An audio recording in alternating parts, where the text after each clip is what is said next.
We flush with potable water. We bath, and then where does the water go? We wash our dishes, and where is that water going? We experience droughts. Now we're fortunate this few months that we've been getting rain, but we are not even collecting that rainwater, So we're saying buildings can actually help, we can decarbonize. So basically, in a simple manner, because I always tell people that we should not be too jargon or too technical in what we advocate for, because sometimes you hear words that are too complex. Your net zero decarbonization, carbon neutrality. What are all these things? We advocate for buildings that are high performance in energy efficiency. Basically, we're saying a building should be able to sustain itself. We harness a lot of sun, the solar here in Botswana, but we're not utilizing the natural resources that we have. Hence why we advocate for buildings that can actually sustain. Hello, hi, welcome to Unhinged Podcast, a design discourse, where we pull back a curtain on the world of architecture, construction, and engineering. We dive deep into the stories of visionaries shaping the future of design and sustainability. Today's episode features an incredible guest who is redefining the world of interior architecture with an innovative approach to sustainability and design. We are thrilled to welcome Mr. Seithamo, the inspiring founder of Val Interiors, a leading interior architecture firm in Botswana known for its... Our guest is a visionary leader. She is a thought leader. She is a boss lady on her own. She is the founder of Val Interiors and the president of Botswana Green Building Council. Welcome, Mr. Seithamo. Thank you. Thank you for joining us today. Yeah. How are you? I'm good. You're good. Yeah. Can you tell us your journey into construction and interior architecture? What made you to pursue, this type of path that you have taken? Well, it started in many, many years ago when we were deciding to choose a career.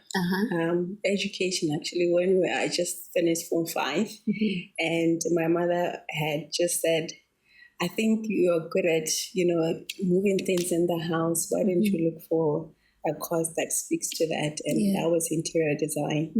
And I enrolled in interior design, and I studied in Malaysia, and then later I went to Australia.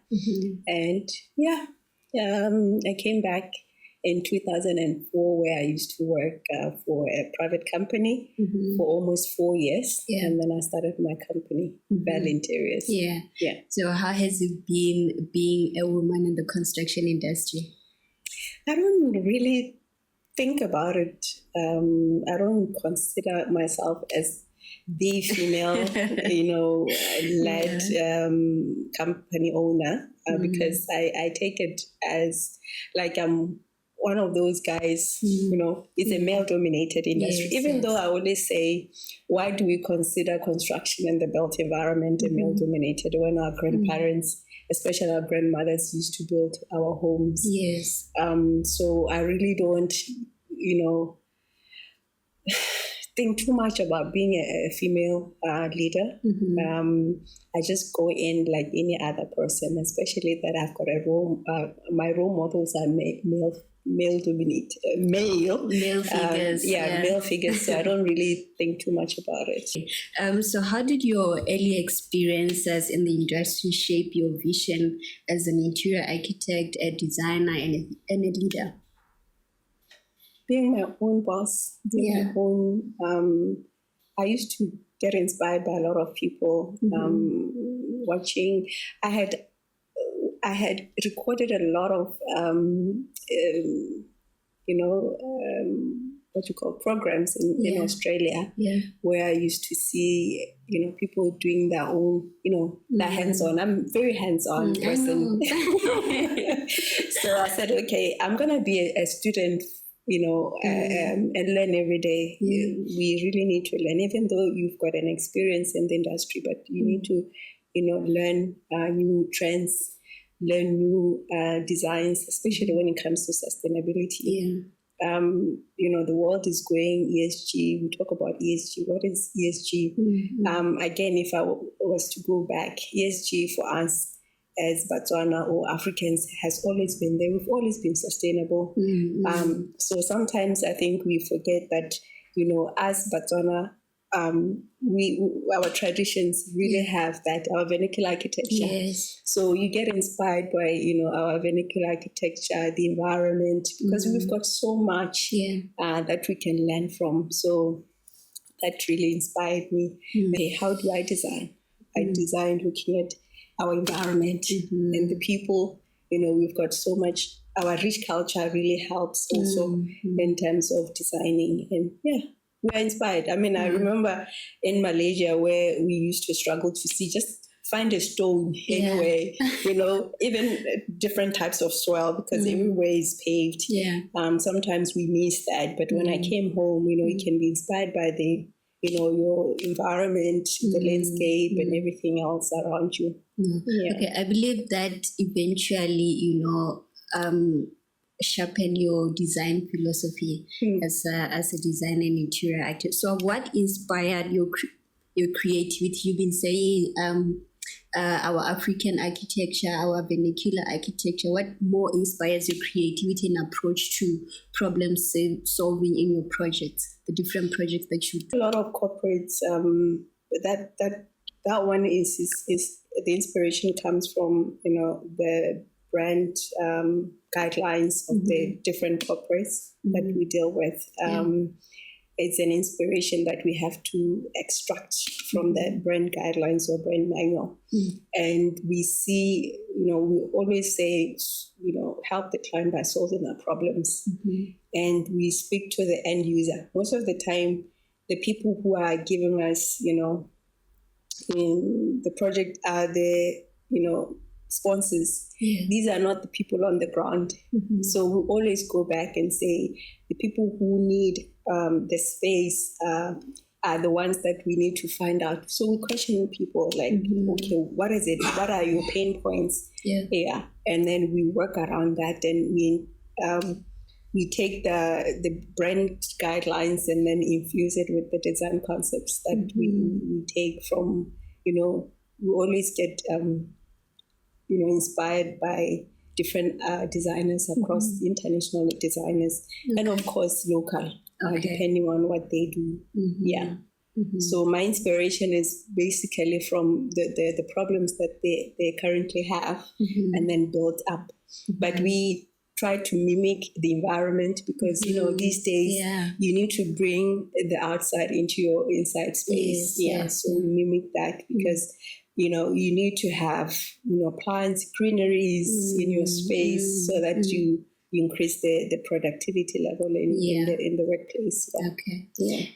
Being the president of Botswana Green Building Council, right? How did your career lead up to that? I like to volunteer. I volunteer a lot, and it started. I became a member of the Green Building Council South Africa in 2017. Was it 16 or 17? Somewhere there. And I used to visit, attend the conventions every year. So the founders of Botswana Green Building Council then approached me to say, can you join the executive committee? At the time, there were 3 founders, and then I joined the committee. Before that, actually, they just launched the council in 2016, end of 2016. And I heard on radio, and then I gate crashed the launch at then Habron's son, now it's Avani Resort. And I went and I liked what I saw. And then I had to excuse myself from Bowiko so that I can take care of Botswana Green Building Council. But I do all these things, still running my fully fledged company, Valenterius. And if an individual cannot make a change, who else will make a change? So I always say, for me to create jobs for myself or other people is to volunteer. Because advocating is not easy. You advocate for something that you know will benefit you in the near future and also for the generation to come. So. So to someone out there who doesn't know what Botswana Green Building Council is, can you care to explain, elaborate, and So basically, in a simple manner, because I always tell people that we should not be too jargon or too technical in what we advocate for, because sometimes you hear words that are too complex. Your net zero decarbonization, carbon neutrality. What are all these things? We advocate for buildings that are high performance in energy efficiency. Basically, we're saying a building should be able to sustain itself. We harness a lot of sun, the solar here in Botswana, but we are not utilizing the natural resources that we have. Hence why we advocate for buildings that can actually sustain. Things like water efficiency, we should be able to manage water. We flush with potable water. We bath, and then where does the water go? We wash our dishes, and where is that water going? We experience droughts. Now we're fortunate this few months that we've been getting rain, but we are not even collecting that rainwater, So we're saying buildings can actually help, we can decarbonize. When you build materials that you use, where do you take those materials from? Especially your steel, we talk about carbon emissions, right? Buildings emit 40% of carbon. And these trucks that we see carrying cement, everything that you consider construction materials, they emit, they destroy our environment. Any leftover, or if you are taking rubble to the landfill, instead of taking the rubble to the landfill, we have to divert that. But we don't. We take everything, we dump into the landfill. And we are saying, let's try to decarbonize. Let's try to cut down on emissions and reduce our waste. Our waste could come from, that waste could be energy, waste to energy. So we are advocating for buildings that are energy efficient and small things like your local materials. We are encouraging people to start being innovative and to construct locally.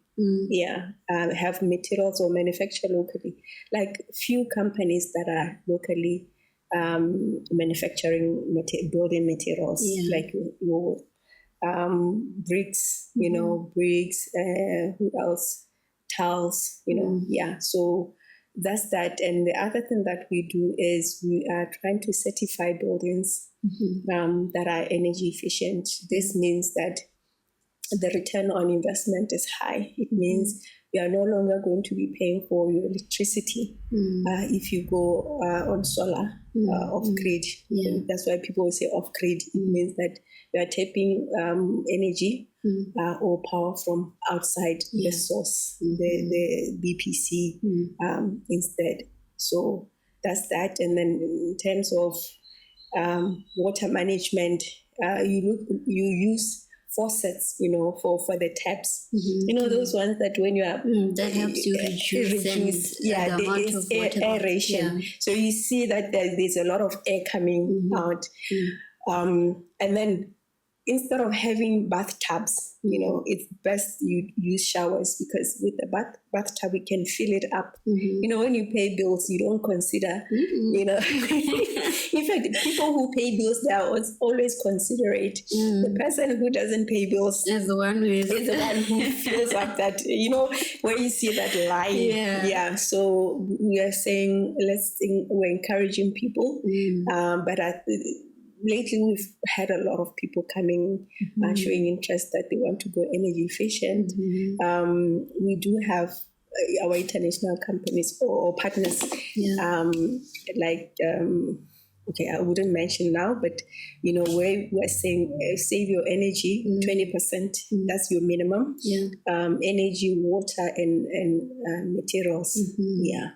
Okay, so bringing it down to the designers now, like your architects, your engineers, your interior designers, what strategies can they use to advocate for eco-friendly materials and practices in the construction industry when they are designing from concept up until finish? Even better to start from your concept designs, because you can even look at green building frameworks or principles where you are taking boxes before you can actually start construction. It's easier that way because you know that you have to follow everything to the core, to the end, where you know that even if you volunteer to certify, knowing in the near future you will pay for that certification. So what normally does is that you have to learn to look at materials that you use, even the designs, because the design will be guided by the framework, the standards that are set. Yeah. So currently in Botswana we don't have green building standards. We're pushing for that.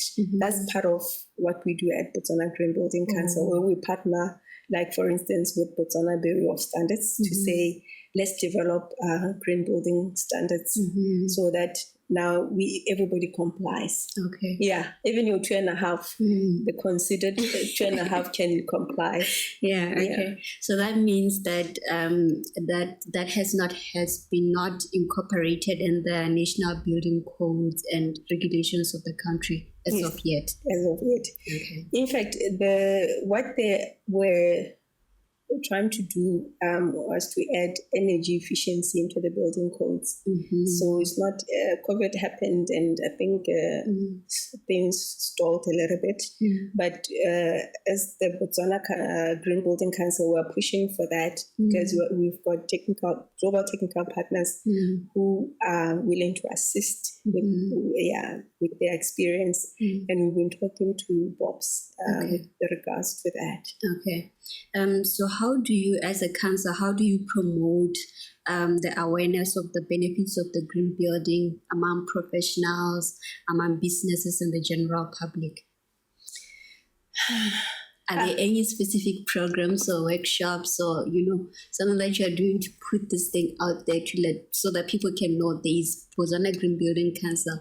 You need to have, distance. Yeah. Unfortunately, we are not at that stage because of the, lack of human resource. People do not want to volunteer and not getting paid. We've been doing silently with different line ministries and their departments and some of the corporates that we want, their support, their full support. So last year, that's when we decided to open up for membership so that people can join us and assist. It has been a very long journey. Like I said, I personally remember inviting some of my friends to join, but because, when people don't see value in the volunteered work, they give up easily. But what I can tell you is that, doing the free work or you volunteer your time, you're gaining experience. And even the networks becomes amazing. I mean, you can reach out to anybody in the world because, you are associated with sustainability and that's where the world is going. So we need help. Like yourself, we need you on board. Yes. Okay. So, but how does the approach now go into institutions like the universities? Like, I think that's the grassroots level where you can just pick it from there before, and then it builds. How do you guys, I think universities also needs to start looking at their curriculum. Unfortunately, we still work in silos, you know. Yeah, because sometimes you would have conversations with, you know, decision makers, and when something happens, they forget about you, and then you're like, but I've been there all the time, why didn't you involve us?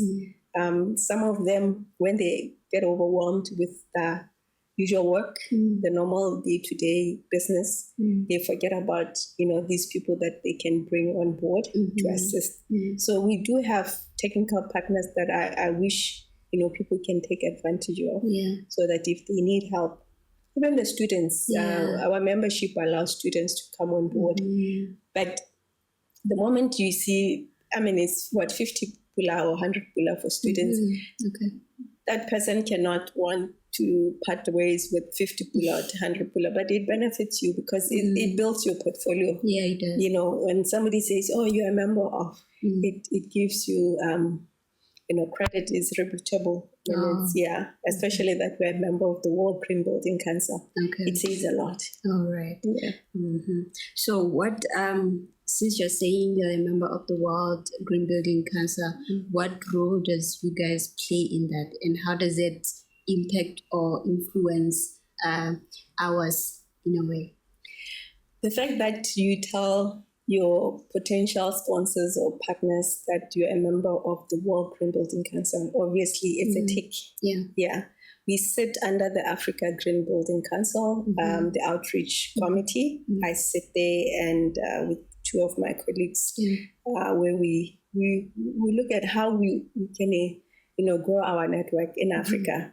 And we've had a lot of, you know, working groups. There's a global policy task force that we are part of as Botswana Green Building Council. And we're also a part of the adaptation group with the global ABC, which is Alliance in Building in Construction. So that alone speaks volume. Because we're able to make decisions, we're able to contribute to, you know, to anything that speaks to, you know, globally, speaks to sustainability and resilient buildings. So we are part of that. We have to make sure Botswana is relevant, stays relevant. It's very, very important. Okay, I think you have answered that question. My next question was, what lessons can Botswana learn from the global leaders in the green construction, and what unique contributions can it offer to the global sustainability conversation? We need our government to support us. There are issues or projects that are multilateral or multinational that involves governments, and sometimes we bring partners to Botswana to say, have a conversation with different line ministries. When I say different line ministries, I mean ministries that are speaking to the construction and the built environment. It could be ministries have changed, but you know, it could be Ministry of Finance. We're talking sustainable finance. You know, with climate change, we need finance. You know, to look at these projects. Infrastructure, we're talking about buildings, right?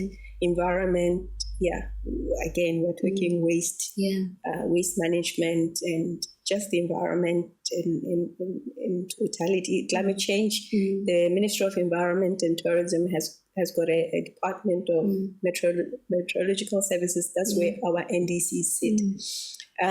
But, you know, all these entities we speak to, and most of them we've started, you know, having conversations.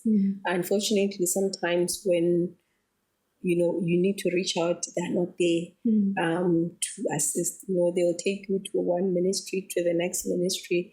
But if you don't have the patience and the resilience, you end up giving up. And we don't do that with Botswana Green Building Council. No, hopefully things will change, because now we're in a new government, there's new hope, you know, so things will progress in the right direction. No, true that. Yes.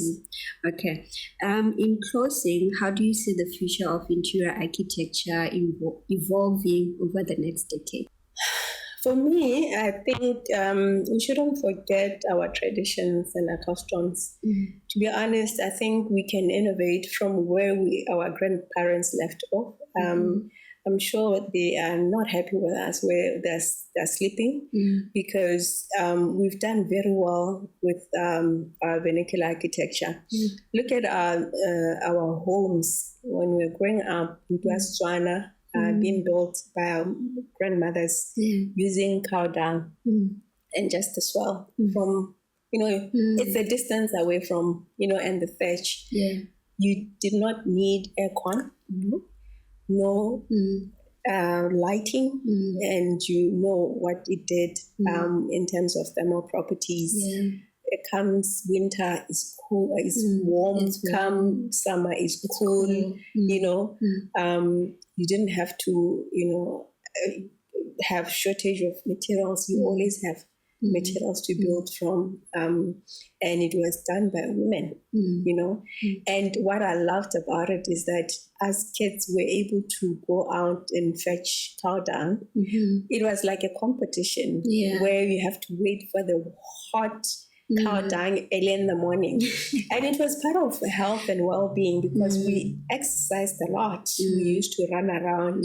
And right now, our kids are always indoors playing games. They don't know how we lived. So I'm not saying we should go back. I'm saying let's innovate, looking at what they used to have. I mean, we can have, like, for instance, Bittree can be part of this, project where we look at materials and innovate.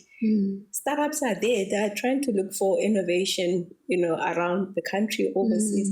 Why can't you start with our local materials and say, how can we innovate and make it more resilient?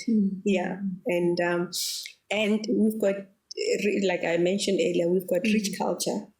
Somebody can start and say, okay, I'm going to learn about Basara and say, okay, what can I pick from the huts, just that alone, and then innovate with that, and also we've got beautiful content that we can sell out there.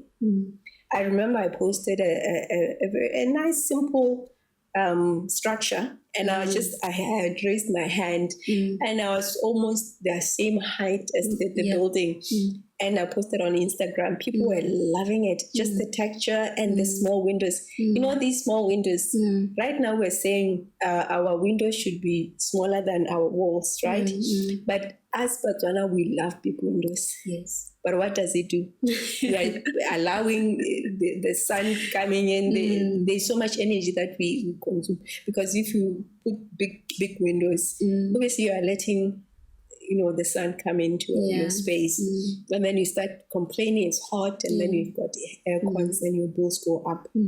So we need to look at that and say, how come they had small windows?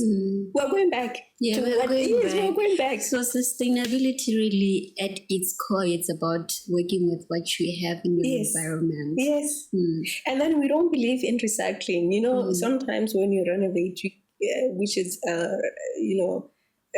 repurpose or retrofitting, you can actually recycle what you have. But we like to throw things, we want new things. But if you are creative, you can actually come up with so many beautiful things within your building. You can do a lot. I wish people can just go back and then collaborate with the creative industry because they know how to utilize salvage materials. So what legacy would you like to leave behind? The reason why I volunteer my time, my efforts, my passion, I'm passionate about anything and everything that I do. I don't easily quit. It's because I want to make sure that the people that I'm leaving behind, my son and other kids, they don't struggle going back and say, but what have we done? Our grandparents have done it. Yes. Can we continue where they left off?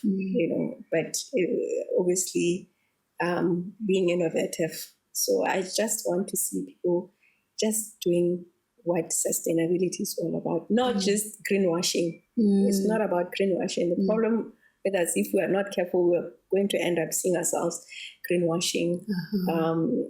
Materials will be fake. Yeah, so hopefully they will learn from some of us. Okay, thank you very much for joining us today, Ms. Tebi. Thank you. Thank you for having me. If you're new here, kindly like, share, and subscribe. If you've been with us, thank you for continuing the journey with us. Thank you very much.